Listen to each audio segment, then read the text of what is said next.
Hello and welcome to another episode of Legal Update. The topic of discussion is bail cancellation, justice versus liberty. Why in news? Recently, the Allahabad High Court in Ashwini Kumar Agarwal versus State of Uttar Pradesh and another's case has reiterated the principles and grounds for bail cancellation, emphasizing that it is a mechanism to ensure justice, prevent evidence tampering, and is distinct from the initial rejection of bail. The court cancelled bail in a high-profile economic offence involving forgery and intimidation, clarifying the circumstances and legal standards for such action. Background of the case: the applicant alleged that the accused induced him to invest rupees 2 crores in a sand mining project, promising profits, but later withheld over rupees 10 crores. The accused allegedly forged a land sale agreement to cover up the transaction. Forensic reports confirmed the forgery. Additional charges under IPC section 467, 468, 471 and 120B were added. The accused were granted bail by the sessions judge but allegedly threatened the applicant, lodged a false rape case and continued criminal activities. The applicant challenged the bail order, citing the accused's criminal history and misuse of bail. Court observation: the bench of Justice Ashutosh Srivastava observed that cancellation of bail is distinct from rejection. It interferes with liberty already granted by the court. Section 439 Clause 2 CRPC, now Section 483 Clause 3 BNSS, allows courts to cancel bail if the order is perverse, based on irrelevant material, or ignores relevant facts. Cancellation of bail is not restricted to new events. It applies if the bail orders show illegality, non-application of mind, or lacks reasoning. Misuse of bail, such as threats, forgery, or pressuring the complainant, justifies cancellation. In this case, the accused's action, including filing a false rape case and orchestrating attacks, showed abuse of bail and risk to justice, warranting cancellation. Section 439 Clause 2 of CRPC. Section 439 of CRPC deals with special powers of the High Court or courts of session regarding bail. Section 439 Clause 2 of the CRPC empowers the High Court or Court of Sessions to order the arrest of individuals previously released on bail under Chapter 33. Now it has been covered under Section 483 of the Bharatiya Nagarik Suraksha Sanhita. Case laws. Prashanta Kumar Sarkar versus Ashish Chatterjee 2010. The Supreme Court held that while it does not usually interfere with High Court bail orders, the High Court must exercise its discretion in bail matters judiciously and strictly, considering factors like prima facie case, gravity of offence, risk of absconding, and likelihood of justice being thwarted. Deepak Yadav versus State of Uttar Pradesh 2022. The Supreme Court clarified that bail can be cancelled even without new circumstances if the original bail was granted on irrelevant material or by ignoring relevant facts, including the accused's criminal history or influence over victims.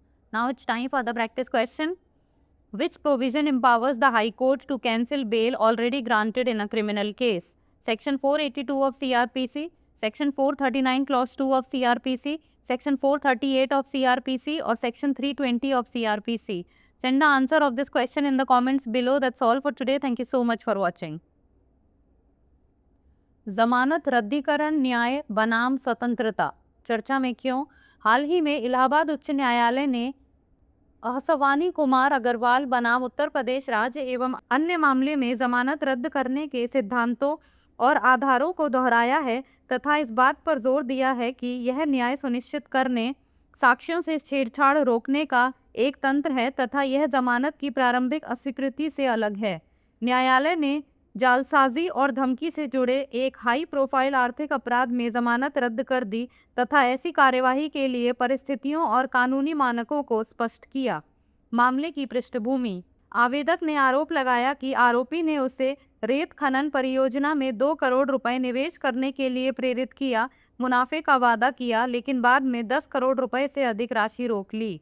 आरोपी ने कथित तौर पर लेनदेन को छिपाने के लिए भूमि बिक्री समझौते में जालसाजी की। फॉरेंसिक रिपोर्ट ने जालसाजी की पुष्टि की। आईपीसी की धारा 467, 468, 471 और 120 बी के तहत अतिरिक्त आरोप जोड़े गए। सत्र न्यायाधीश ने आरोपी को जमानत दे दी, लेकिन कथित तौर पर उसने आवेदक को धमकाया, बलात्कार का झूठा मामला दर्ज कराया और आपराधिक गतिविधियों को जारी रखा। आवेदक ने आरोपी के आपराधिक इतिहास और जमानत के दुरुपयोग का हवाला देते हुए जमानत आदेश को चुनौती दी। न्यायालय की टिप्पणी। न्यायमूर्ति आशुतोष श्रीवास्तव की पीठ ने कहा कि जमानत रद्द करना अस्वीकृति से अलग है। यह न्यायालय द्वारा पहले से दी गई स्वतंत्रता में हस्तक्षेप करना है। 439(2) CRPC अब धारा 483(3) BNSS न्यायालयों को जमानत रद्द करने की अनुमति देती है यदि आदेश विकृत हैं, अप्रासंगिक सामग्री पर आधारित है या प्रासंगिक तथ्यों की अनदेखी करता है।